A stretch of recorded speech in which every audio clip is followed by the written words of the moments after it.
Have you heard about United Sound? Today, we're going to talk about what that is and really how easy it is to get this program into your school. That's all today on PMEA's Take Note podcast, presented by the Slippery Rock University Music Department.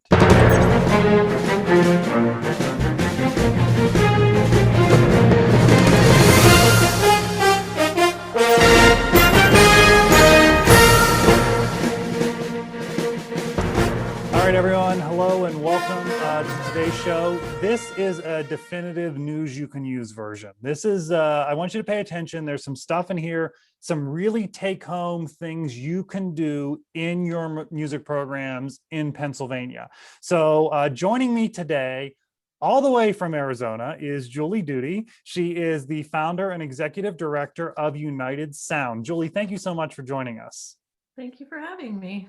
So let's just get the baseline out of there. What is United Sound? United Sound is a peer mentoring program for students with disabilities to get involved in primarily band and orchestra, instrumental music. That's where we see, the most exclusion. So that's where we wanted to lean in.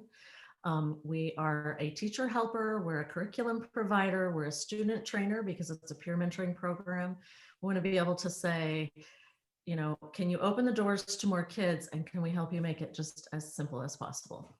So you're basically saying, here, we're going to show you how to do this and how to make this happen. And we're going to come to you with the tools to do that, right? Yes, but really what we're doing is we're going to show you how to let your students make this happen. Okay. Right. So we can make this a lift that's doable in the reality of how busy our lives are and how much, we work so hard to recruit so that we have way too many kids. Right. So we can be completely overworked, right? There's no math teacher that's like seeking out 300 kids a day. It would be so great if I could have too many kids for this room. So we work so hard, right, to get to recruit and to do that. And then I feel like we have to approach inclusion, at least from a starting point of in a way that is realistic for who you are and the job that you do. My background is band director, by the way. So, I've been there. Right. So talk to me a little bit about then what that means on the ground in a school. A school wants to get involved in this and get their students involved in this. What does a program look like? Well, we see the problem as having three main functions. One is that as teachers, music teachers, most of us weren't trained to do this at all, or the training, wasn't specific enough to actually help. Right? Understanding what autism is doesn't give you any understanding of what to do with the clarinet and the child and the 70 other kids in the room. So lack of training, a lack of hands on deck, right? We don't have enough staff. I've been there, where you're like, well, if I give you the attention that you need, I have utter chaos going on in the rest of the room. And then a lack of easy to access materials. I can buy, and I have a whole shelf of them, right? Literature, books, and things that will tell me what I can do and what I can create for each child, but that's not an easy lift, right? Now I'm doing something special for every single person that I've invited into the classroom on top of everything else I was already doing. So we provide teacher training, and through that, it's really about teacher connection. So step one is that we pair you with a special education teacher from your school. We ask you to trade jobs. So the special education teacher is in charge of teaching those peer mentors how to be peer mentors, because you and I don't know how to teach special education students. We don't have to. That's not your job. Your job will be to teach music-y things like this is B, Mm-hmm. The D string is this one, all the things that you already know. Pick music, wave your arms around, be encouraging so that everybody is comfortable and everybody's doing the thing they're already going to do. Special education teachers have the same fears that we do of having to do something they don't know how to do. So as when you and I approach them, we start with, you don't have to know anything about music. You're never going to teach anything about music. That's as important as it is for you to understand that you don't have to know how to teach special education. So we start there. Then we give the two of you all the tools that you're going to need to train the peer mentors and to get everybody signed up. And instrument choosing videos, which there's a million of these on the internet, right? Of like, this is the flute and this is what it's going to sound like. But for a parent of a child with a disability, it's really difficult to make that mental leap if you've heard no for 16 years, right? And look at this person who's a professional flautist or even a collegiate flautist, right? And think, oh, my child's not going to be able to do that. So things like our own new musicians, students with disabilities, demonstrating the instruments and showing you what it's going to be like when you're in United Sound. So that takes away some of that fear. I can't fix your staffing problem at your school, but we can do that. We can get the hands on deck by teaching the kids to be the teachers, right? It seems scary and overwhelming, and I've never had, not one time, a school that by week 3 didn't tell me in terms of teachers, like, well, what am I supposed to do? This is a little boring for me. And I'm like, I mean, that doesn't happen too often, right? Like, that's a wonderful thing. Stand back and let them be magical. And then we're going to provide books and flashcards and training videos and peer mentor meetings and club president things, because you'll choose presidents that are then in charge of everything. Method books, just like everything we can think of to send you so that it's just, music in a box. Just open it and do the next thing. You don't have to write anything or create anything or, anything like that. We have teachers that want to, and they do, and there's no real rules about, you must use all of this. We approach everything from like a buffet table kind of mentality, because you're a professional educator and you can do whatever you want in your classroom. I just want to help make it easier.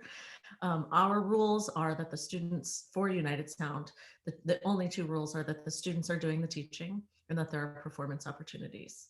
Beyond that, if you're like, the books are great, but I'm not interested in those training materials, super, or whatever. So we'll provide, we'll tell you about everything, we'll provide it, and then you say, this will work for me. So that's what we do. What I really love about that is, well, first of all, like your point that it is easy for the teacher. I mean, that's huge for the teachers listening, but this is such a win-win for all of the students involved that are on both sides of the table, or both sides of the instrument, if you will. It's a greater win for the peer mentors. I really believe that, like, just my heart and soul, and you'll watch them and it's amazing, right? I mean, here's this, child who's, first chair violin, and she plays in the youth symphony, and she, like, she's going places, right? And she's kneeling on the floor to, assist somebody in just the right way, and forgot that she even owns a cell phone, and she's just completely in that moment. And I think our kids need that, right? They need to be needed. They need to be in the moment. They need to have an opportunity to share the thing that they love. I mean, we're spending a lot of time and energy going, all right, social and emotional is really important now, right? This is a way that you can do that without having to do anything, right? Just create space for it and let them, learn and teach. It's interesting because I did something similar with a special education group. It wasn't music, and they said, they wanted to know all about our training materials. How do you do this? And she said, in our dress rehearsal type of thing, she said, you forgot about friendship. She said, you didn't tell us how you teach them to be friends. And I said, no.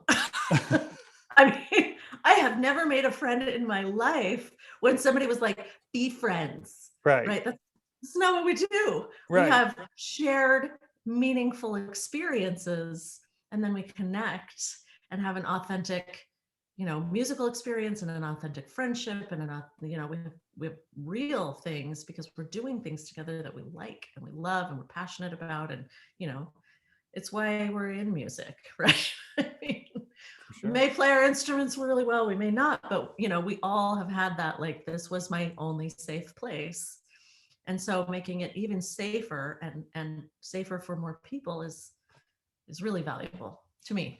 Absolutely. I think that's certainly valuable to so many, whether they realize it or not. And I always think that's one of the caveats of for those people involved in music, you get something out of it, but you can't always say what it is. There were a lot of things I personally didn't realize until years after I was done with my scholastic music, when the light bulb went off. So that's what you're offering as well, I think. Yeah, for sure. And I have like sponsors and board members are like, oh, we want videos of the mentors talking about how meaningful it is. And I'm like, he's 14. Like Right. his answer is, or it's fun, right? That's not, he has no idea what's happening. We are dropping a pebble in the middle of the pond that is his life. And that ripple will go out and it will hit the different shores of his life at some point, but it isn't today. Today he's doing something fun, Yeah. he's having a good time. Um, my oldest son is home from college, and he was in United Sound when he was in high school, but he's one of those kids that was like just too cool for school.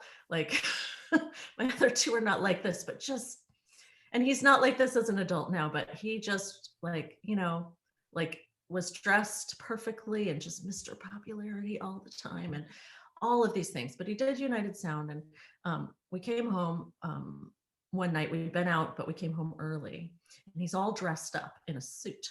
I'm like, what's up? He's like, I thought you weren't going to be here. I'm like, where are you going? Like, what's happening? He was taking his new musician, his partner, to her prom.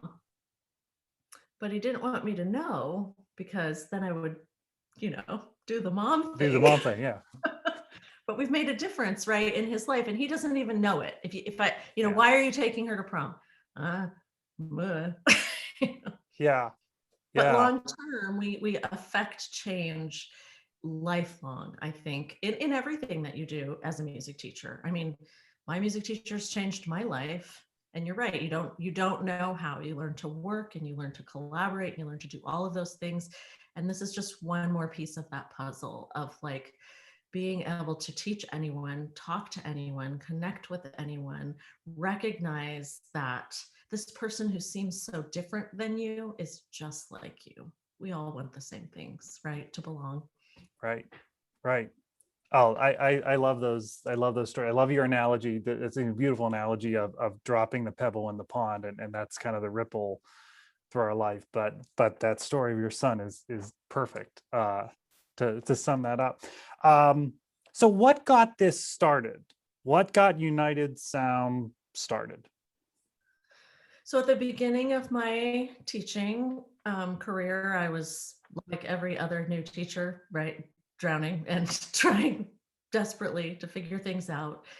But about 5 years in, I suddenly was like, hey, wait, hold a minute. And, in terms of a ripple, I participated in a peer mentoring program when I was in high school. It was life skills. We, wrote in checkbooks and stuff, but it took 10 years, right? Or more, 12, 13 years for that ripple to hit that first edge of my own shore and go, oh, wait a minute, there are more children at this school than the ones that I'm seeing. At the time, I taught high school at the beginning, but at the time I was teaching middle school. I was alone. I saw about 320 kids a day. So just big, huge, massive classes all the time. And I went to my principal and I said, I want more kids. Like I want to make sure that everybody who wants to be in band can be in band. And she was like, great.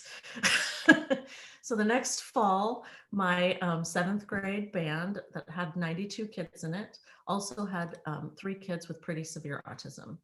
They all 3 had AIDS who were no help at all. 2 of the 3 were nonverbal. Non-speaking is the nicer term to use, but and I was alone in a room with 92 children. Like, I want no part of that now. I know better. But and middle school children at that. And 7th graders, yeah. But and so there they were in the percussion section with a pad on the drum, so we can't hear what you're doing, right?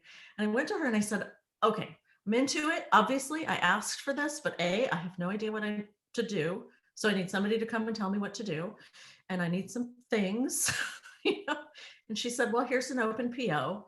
There's nobody to help, because anybody in the district that really understands this doesn't get music generally, right? So I'm like floundering. I stopped teaching soon thereafter, because I had 3 small children at home to be a stay-at-home mom. And the second I was outside of the classroom, I was like, oh, we could provide this help, right? We can make the things that you can't buy, right? I just need a method book that starts earlier and slower.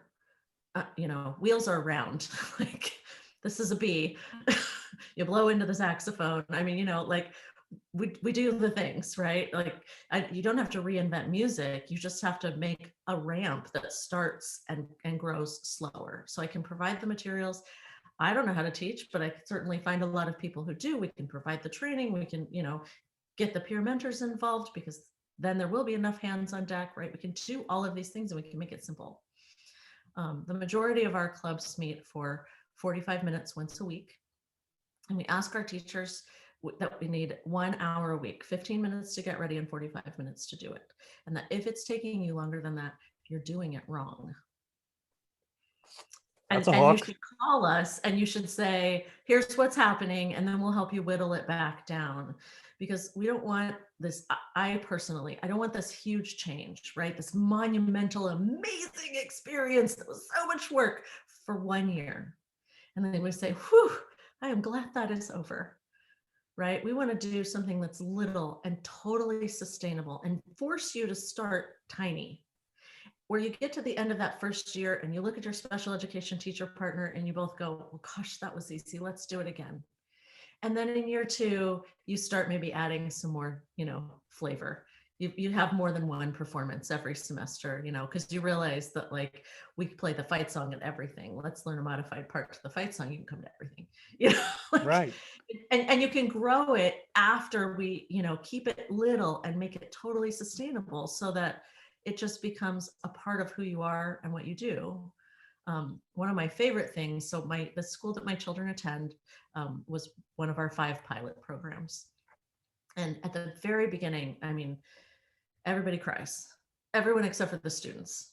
And you know, the rest of the ensemble that you're going to perform with, they don't have a relationship, but they're kids, right? And they've grown up in an inclusion environment that you and I had never experienced. And so, you know, it seems very like amazing to us. And they're like, hi, Joe. You know, Right.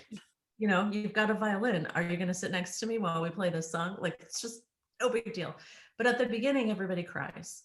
And then we see this, because we're in our 7th year, essentially, we see this arc of now when I go to these concerts, you know, because it takes a minute to move everybody out onto stage. So you've got this little bit of downtime, and the whole audience will start chattering and telling people, oh, this is what our school does. And it's not sad to anyone. It's this point of, and it never was sad, right? But it brings nobody to tears. It's like, oh, we're amazing, and here's why. You know, and I've had grandmas turn around and tell me all about United Sound, because this is their school and their child is a mentor, and you know, great. You know, but everybody, including the community, starts to own it and feel, you know, pride in that, and that's great. You know, we want our communities to be looking at our programs as a point of pride for a multitude of reasons, right? We play beautiful music, we're inclusive to every child.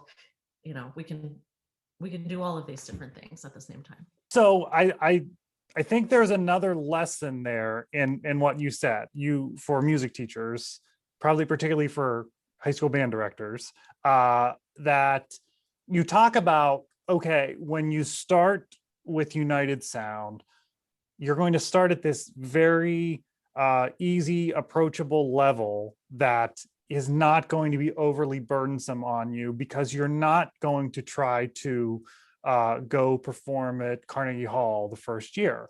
But you have a lot of music teachers who come into a program and say, that's what my band's going to do. We're going to do that in my first year. And invariably that doesn't turn out well for anyone.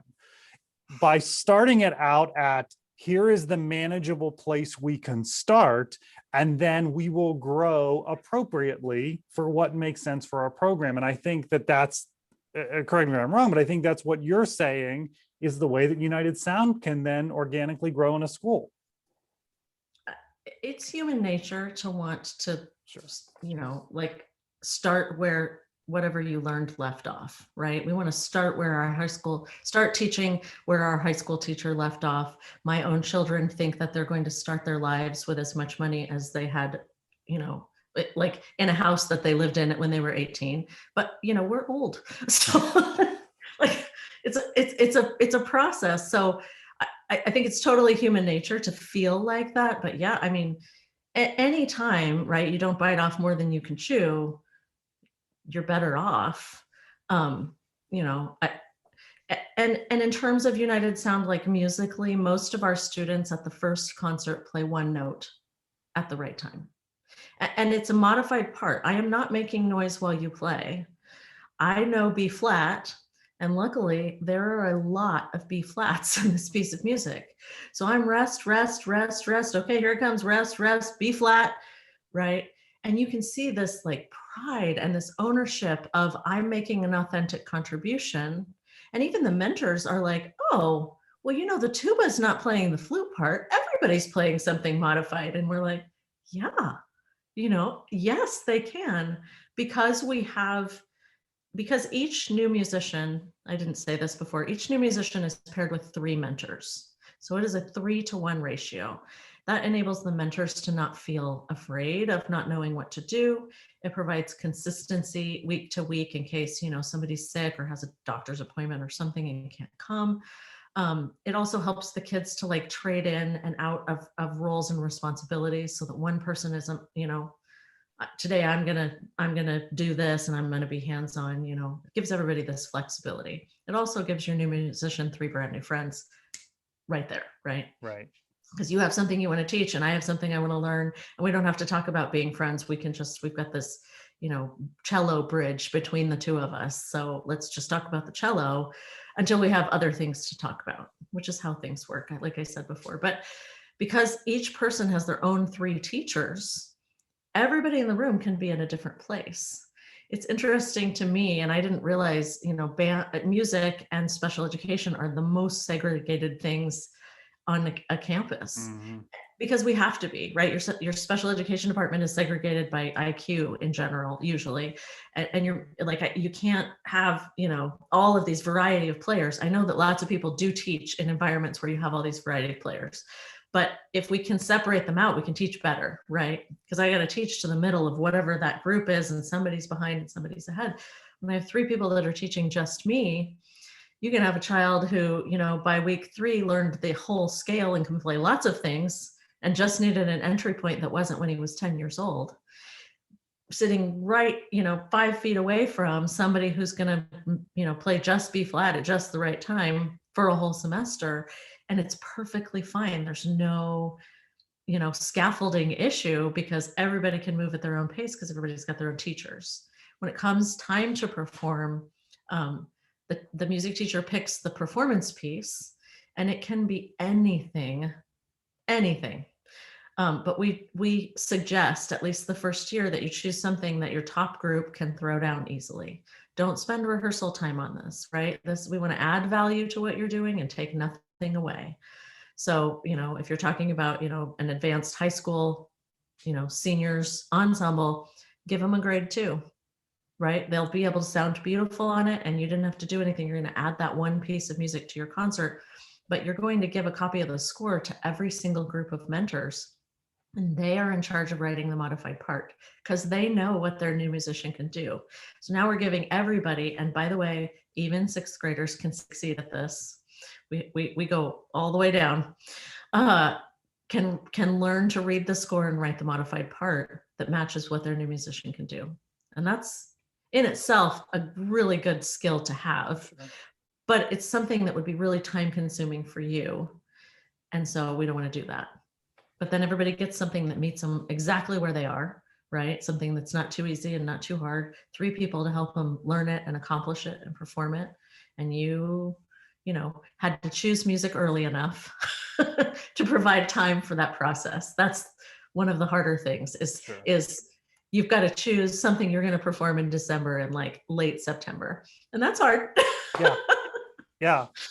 Okay. So I really think we've convinced people. I mean, I really think people are going to say, okay, like, boy, does this make sense? And this is not complicated. No. So if I'm a music teacher out there and want to get involved, what's my next step? What do I do? If you want to learn a little bit more and see some things on our website, it's unitedsound.org. But if you go to /overview, the overview page is specifically made for the music teacher. And it's a little bit buried because it's got, curriculum things that a person that isn't a music teacher might feel overwhelmed by. So we don't want somebody going, I don't know all of that stuff, but I want you to be able to see it and go, okay, I see, this is how we're going to do this. So you might take a look at that page, watch a couple of videos, see how it works. If you're already buddies or familiar with or know somebody in your special education department, call them up and say, will you attend a meeting with me to learn about this? Not will you commit to doing it before they know anything, but will you just go to this meeting with me to learn about it? And then right on the homepage, there's a button that says teacher registration. You'll go to that button and you'll register and you'll tell us both your names and we'll set up an appointment. It takes about 45 minutes. It's really simple, but we're going to step by step show you everything so that everybody can feel comfortable with what they're committing to. Because we don't want you to have to say yes to something you really don't understand in terms of the how and the why and the time commitment. If you're not familiar with your special education department, still click the teacher registration button, but only fill in your own information. And that triggers us to say, okay, here are the resources that you need to take to your special education department or your principal, however you want to do that, in order to open that door. I will say you have to be a good advocate for yourself and your program and your students when you're talking to a special education teacher, because they have seen it all. Peer mentoring programs never work, not because the mentoring program doesn't work, but because, teenagers remember that they're 16 and they have other things to do by about the third week and they stop showing up. What they don't know are music kids, right? Our kids don't leave until we lock them out. Right. Right. You won't go away anyway. I might as well give you something to do, right? They don't know, like they can never, and honestly, I mean, Special Olympics predates IDEA, the law, right? That Individuals with Disabilities Education Act by 15 years. So everything that we've done and heard and learned about that's inclusion based is sports related up until now. So any project or program that your special ed teachers have been sucked into that's peer mentor based is probably sports related. And I love sports. My kids play sports. I played sports, but sports are not music. And sports kids are not music kids unless they do both. Right? And so, and that's another thing. Every special education teacher will, just look at me with like shock in their faces, weeks in and go, they're still showing up. I'm like, yeah, those are orchestra kids, Right. No, we are not surprised, but you'll have to advocate a little bit because they want to protect their students. It's nothing other than they want to protect their students, because if they have something that's really amazing and then it dies after 2 weeks, it's disappointing. And then, something else to consider is that this is illogical to do. The music teacher and the special education teacher are the two most overworked people on the campus. But your jobs are very long, right? They include Saturdays and evenings and like all long. Their jobs are very heavy. They leave every day, but my favorite special education teachers are the ones that look at you just deadpan and like, it was a great day because nobody bit me today. So you have to understand, like, in addition to all of like IEP paperwork and all the stuff that they do, like that's a heavy lift every single day. So we have to recognize the realities of each other's jobs and just say, we just come learn about this with me, and then we'll decide if we want to do it. So that's really the hardest thing. get a special education teacher, right? Register on our website, just click teacher registration with or without them. Let's get to that meeting. After the meeting, it's easy. You just choose kids and then we'll send you everything. I really appreciate that you speak to like the realities of this. You've thought through this, you've seen it, obviously. Yeah.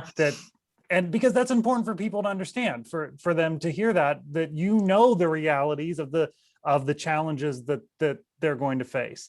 Okay, so let's just talk real briefly here at the end about because you can't talk to anybody without talking about the pandemic, right?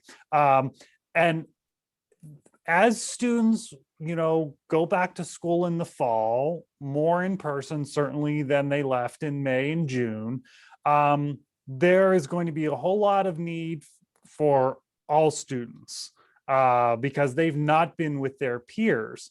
I guess I'm just curious if that is kind of another benefit of what United Sound is then, because this is just that another avenue for students to make connections with each other.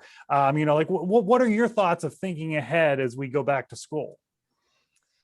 It's so different everywhere. I know that a lot of people have lost students, right? Because playing music on Zoom was no fun at all.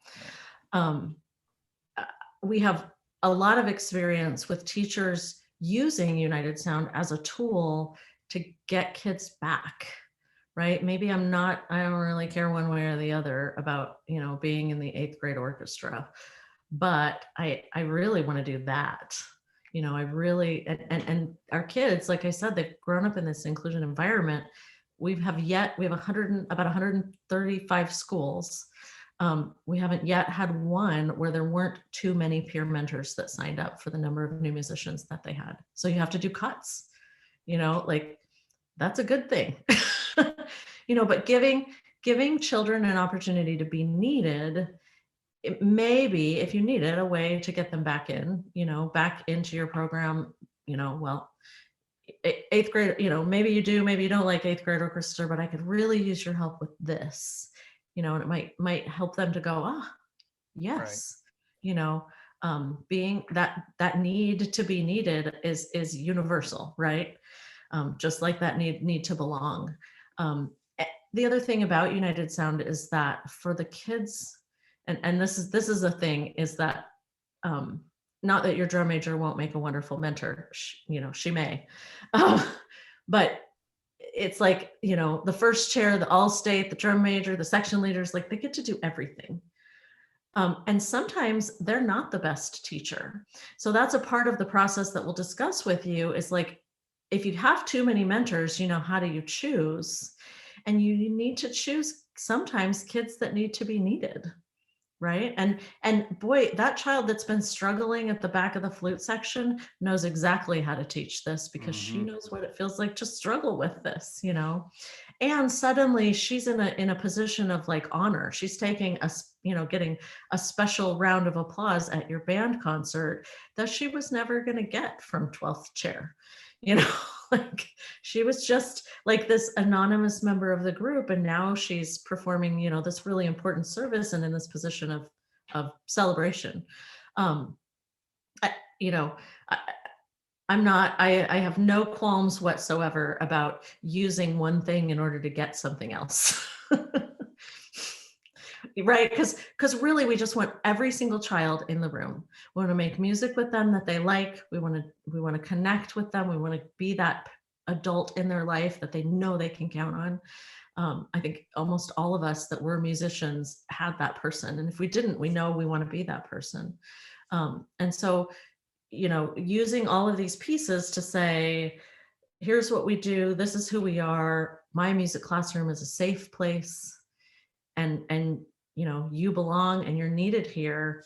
I think that's important no matter what we do. And in our regular classes, I mean, that's critical. The reason that most United Sound chapters meet after school, not all of them, but we present it as the after school option, because I never want to create a problem in your school or your classroom where students are saying, well, am I going to do United Sound or am I going to do concert band?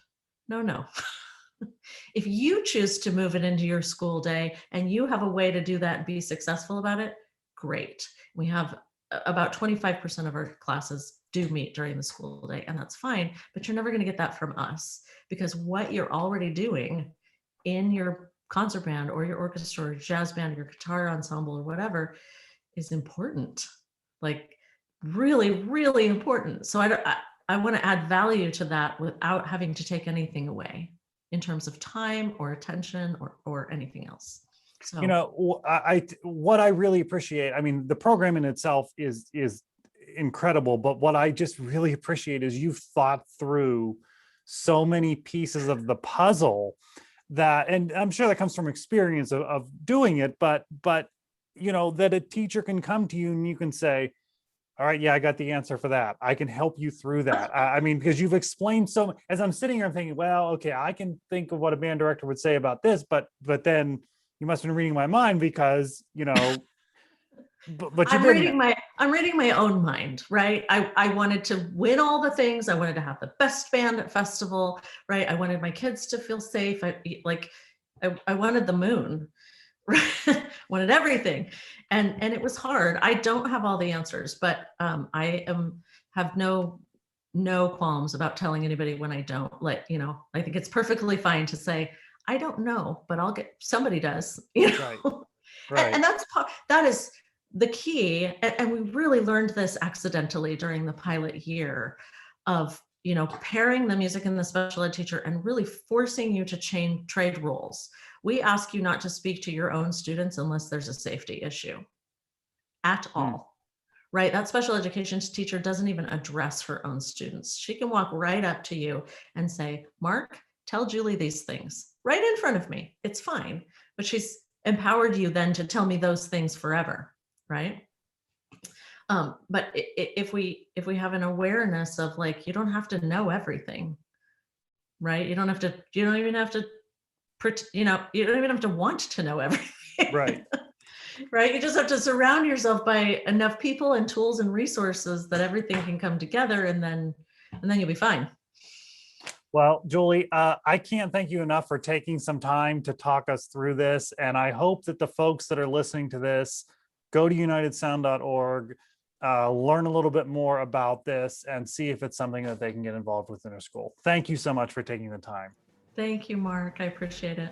And thank you all for joining us on PMEA's Take Note podcast, presented by the Slippery Rock University Music Department. We also want to thank our other sponsors, the Bucknell University Music Department, Lebanon Valley College, and Robert M. Sides Family Music Center. We'll see you next week.